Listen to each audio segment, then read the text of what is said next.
was just going to say Terrence Blanchard, who told us that he told us on mic too. He's on the show, so I can say it. But he said he's had directors say, "Do you know how to score for orchestras?"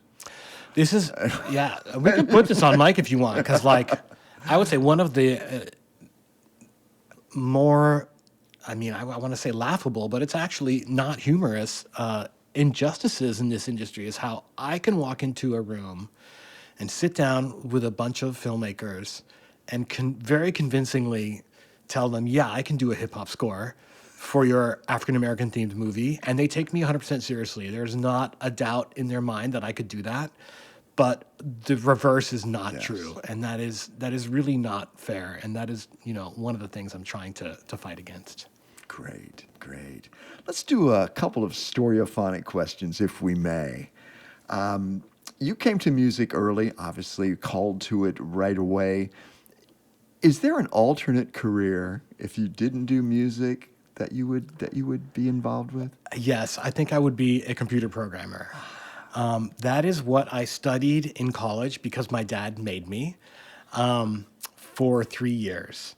And that was my summer job for a couple of years after. In fact, that is how I paid my rent once I moved to LA and started the USC film scoring program. I was, when I had time, continuing to do work remotely for a small company that distributed pipe valves, and I became their IT department. And I was programming database software for them to keep track of their clients and sales and stuff like that. And I did that for about a year after I moved here. I find that getting lost in coding and debugging, it's not altogether that dissimilar from solving the puzzle of a musical piece. And, the feeling of getting lost in it and realizing, oh my God, 3 hours just went by, I have no idea where the time went, is a very similar headspace. You alluded to this a little when we talked about the Peanuts movie, but the question being, how did the era when you grew up influence how you score films or how you hear sound? I think, I was just discussing this with a friend of mine the other day, actually. It's not a revelation or incredibly original to say that as artists, we are simply distilling our lifetime of artistic experience, in my case, all the listening that I've done my entire life. It's in my brain. It's all there jumbling around. And when I compose, all I'm doing is taking those elements and recombining them in a way that feels new to me and hopefully to other people who listen to it.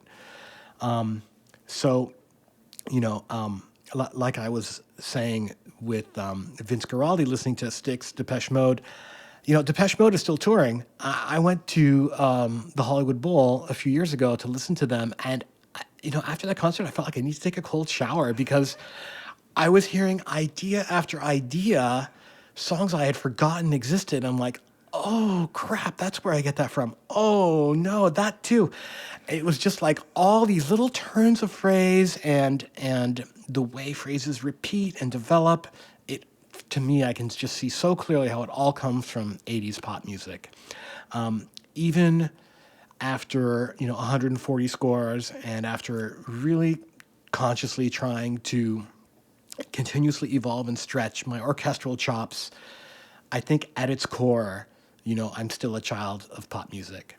And I hear that in my work constantly, not only in the little turns of phrases I was describing, but also on a more macro level, the way I like to structure pieces. I appreciate a real clarity of structure in my work. If I'm sitting down to write a 2.5 minute cue, I really love it when I can have a very clear structure, like an A part, then a middle part, and then we can come back to the A part and maybe change a few things about it, the orchestration, the way the melody goes, because that gives you as a listener, a real sense of satisfaction coming back to that material in a new way.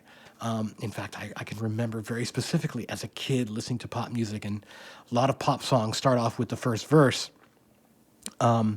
Maybe very simple. Maybe it's just guitar and voice. And then when the chorus kicks in, everyone comes in, and you get to the second verse and everyone stays in. And it's so exciting to hear what you heard in the first verse now played, now the drums are playing, now the bass are playing, now the full arrangement is playing. It's like you look forward to that as a listener, that experience. And I realized, what I'm going for when I structure my cues, whether it's an action cue or an emotional cue, is like verse, bridge, chorus, out. Like it's just ingrained in my brain. Since you now work as a mentor and you're working with the kids as you recommend, as you advised us, what do you tell them that they should listen to? Do you tell them to study, and if so, what do you tell them to study?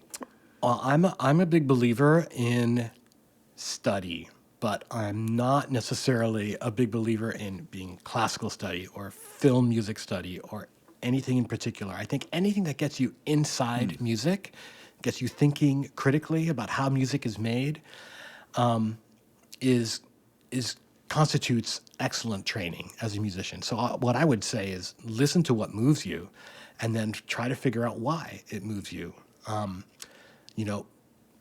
If you can read music, then transcribe it on paper. If you can't, then sit down at a piano and try to pick it by ear. But make an attempt to get inside the music and figure out, okay, now I know what I love about this particular part of this particular, typically for high school kids anyway, it would be pop music. About this particular pop song, it's this chord that moves to this chord in a kind of unexpected way, and it's beautiful, and it really gets me excited every time it comes to that part in the song. Once you internalize that and you understand almost from a musico-mathematical perspective why it works that way, then you can start incorporating that into your own work. A personal question, if Sure. I may. You don't seem like you have a lot of spare time, but if you do, and when you do, and you're not working on initiatives, are there other things that interest you that you get to spend time with?